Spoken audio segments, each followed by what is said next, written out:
கற்பனையில் வருகின்ற சொற்பதமே அன்பு, கருணையில் உருவான அற்புதமே.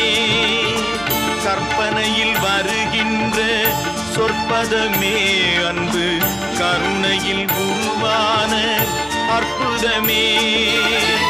சிற்பச் சிலையாக நிற்பவனே, சிற்பச் சிலையாக நிற்பவனே, வெள்ளை திருநீரில் அருளான விற்பனனே முருகா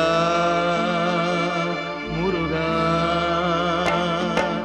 உன்னை பாடும் தொழிலின்றி வேறு இல்லை, என்னை காக்க உனை